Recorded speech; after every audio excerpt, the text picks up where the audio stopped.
Dragon Ball Daima has just aired its final episode, and if you haven't seen it yet, I highly recommend checking it out. As a longtime fan of the series, I thoroughly enjoyed Daima, even though it didn't feature as many action-packed scenes throughout most of its episodes. There's a lot to break down regarding the story as a whole, but in today's video, we're going to focus on one of the more talked about aspects of the series, the new Super Saiyan 4 transformation. I say new because it differs significantly from the version we originally saw in Dragon Ball GT. While the transformation itself was visually striking, its introduction was somewhat vague, until the most recent episode finally provided some clarity. For those who may not be up to speed, here's a quick recap. During Goku's battle with Goma, his Super Saiyan 3 form proved insufficient. In an effort to unlock Goku's potential, Neva approached him with the glowing energy sphere. This was the same type of magic he had previously used to empower the Tamagami, but when applied to Goku, it triggered a completely different reaction. Goku's hair grew longer and a tail appeared, before the dust settled, revealing him in the Super Saiyan 4 state, still in his child form. In Daima, Super Saiyan 4 seems to function as a standard transformation, which looked a bit unusual since we've never seen it used in that way before. However, this wasn't the most controversial aspect of the reveal. Many fans questioned whether Daima was connected to Dragon Ball Super from the beginning, and this transformation only added the confusion, a debate best saved for another discussion. Later in the series, when Goku turns into his adult form, he once again achieves Super Saiyan 4, this time without Neva's assistance.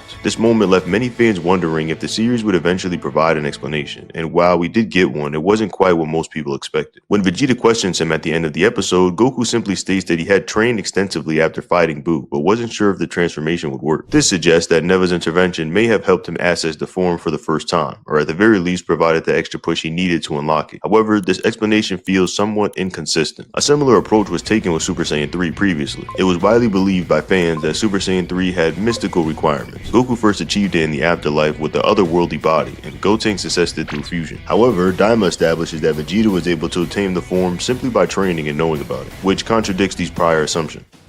Oh? What's that? You're wondering what game I'm playing?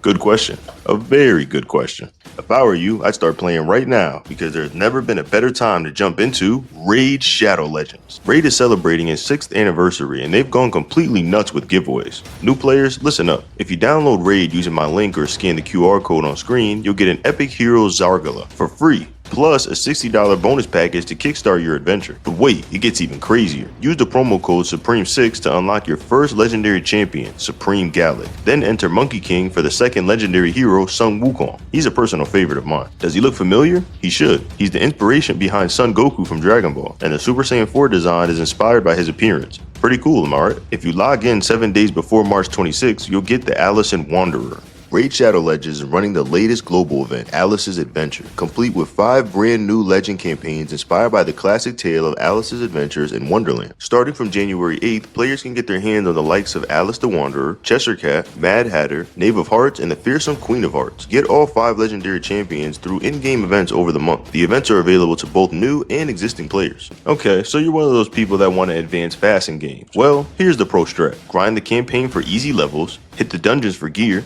take on the clan boss for sick rewards, then dominate the arena. Trust me, I wish I had gotten these heroes when I started. It would have saved me so much grinding. Also, can we talk about these AAA graphics? This isn't some throwaway mobile game. So what are you waiting for? Hit the link in the description or scan the QR code right here to grab your free heroes and rewards before the anniversary ends. Trust me, you don't want to miss this. Come find me under the name Majin Bird and join my clan here. Be a part of the early flock. Download Raid Shadow Legends now, and I'll see you in the arena. Moving back to the topic, you see, the same logic applies to Super Saiyan 4. Goku never mentioned undergoing any specialized training to discover the transformation. Instead, it seems to be something that he can unlock through sheer effort. Ultimately, Daima reframed these 2 powerful transformations as forms and can be obtained through traditional training rather than unique circumstances. On the surface, this may not seem like a major issue, but it does take away some of the mystique surrounding both forms. While opinions may differ regarding Super Saiyan 3, Super Saiyan 4 originally had a much deeper backstory and significance. In GT, it was portrayed as the next evolution beyond the legendary Super Saiyan state, which was represented by the Golden Grade 8. Its transformation sequence and overall impact carried far more weight when it was introduced in the battle against baby Vegeta. I won't dwell on that too much though in this video. If you're interested in a deeper discussion, be sure to subscribe to the Saiyan podcast. This version of Super Saiyan 4 comes from Toriyama, whereas the one in Dragon Ball GT was originally created by Toei. While the 2 versions are distinct, they also share several key similarities when analyzed on a broader scale, rather than nitpicking minor details. For starters, both transformations are portrayed as dormant powers within Goku.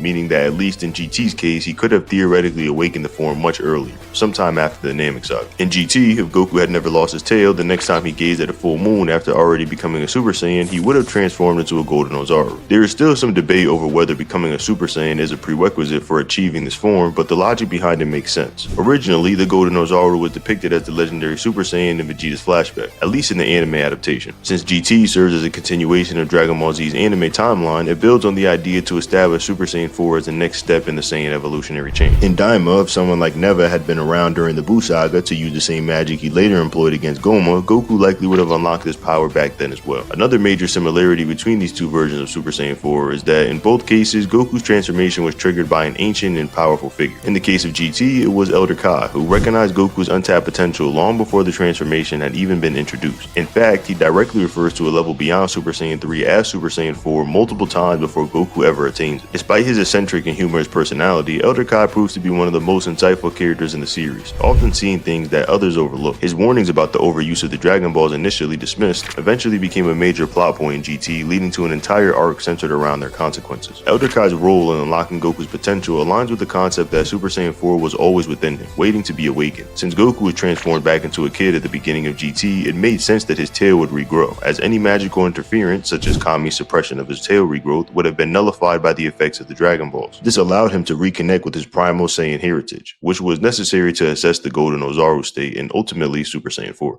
In Daima, the wise elder guiding Goku this time is Neva, an ancient Namekian with a legendary status in Namekian history. Unlike Elder Kai, who was deeply knowledgeable about Saiyan transformations, Neva's significance lies in his mythical abilities and his role as the guardian of the Demon Realm's Dragon Balls. When most Namekians chose to leave the Demon Realm, Neva remained behind, using his immense magical power to separate the demon worlds and create the Tamagami, being stronger than even the Demon Kings of the time. Initially portrayed as a somewhat playful and enigmatic figure, Neva later reveals his true nature as a guardian who had foreseen the events of Daima long before they unfolded. Piccolo even calls him out for seemingly predicting everything that transpired, and Neva confirms that he was in fact aware of these events long in advance. He also recognizes Piccolo's father, suggesting that he had knowledge dating back to the ancient storms of Namek's past. While Neva may have not possessed the same deep understanding of Saiyan lore as Elder Kai, he ultimately was the one who helped Goku awaken Super Saiyan 4 in Daima, creating an interesting parallel to GT's version of the transformation. Another key similarity between the two versions of Super Saiyan 4 is the scenario Goku faced before unlocking the transformation. In Dragon Ball GT, Goku battled baby Vegeta, who had become incredibly powerful after taking control of Vegeta's body. After Elder Kaioshin helped Goku regain his tail, his Super Saiyan 3 form wasn't enough to keep up with Baby, who completely overwhelmed him. As Goku lay on his back, battered and defeated, it was in this moment of desperation that the transformation sequence began. In Daima, a similar situation unfolds. After enduring a relentless beating from Goma throughout their fight, Goku makes a final attempt to turn the tide by transforming into Super Saiyan 3. However, just like in GT, this form proves insufficient. The power of the third eye is too overwhelming, and Goma pummels Goku into the ground. Once again, Goku finds himself beaten, lying on his back until Neva steps up in and awakens his hidden potential. Once both versions of Goku achieve Super Saiyan 4, they completely dominate their opponents, effortlessly turning the battle in their favor. Interestingly though, their enemies are only able to match their newfound power once they undergo their own transformations, increasing their size and strength. In both cases, Goku requires an additional boost to take the fight to its conclusion. In GT, he needs the combination of energy of the Saiyans to fully charge his Super Saiyan 4 form. Meanwhile, in Daima, after returning to his adult form, he gains the power increase necessary to finish the battle. In Daima, Goku doesn't actually secure the victory on his own with this form. Despite the incredible power he displayed, both as a child and as an adult, Super Saiyan 4 ultimately wasn't enough to win the battle, which felt somewhat underwhelming. However, much like in GT, with the power of Super Saiyan 4 and the support of his friends, victory was ultimately achieved. So, what are your thoughts on this new Super Saiyan 4 and its story? Do you love it,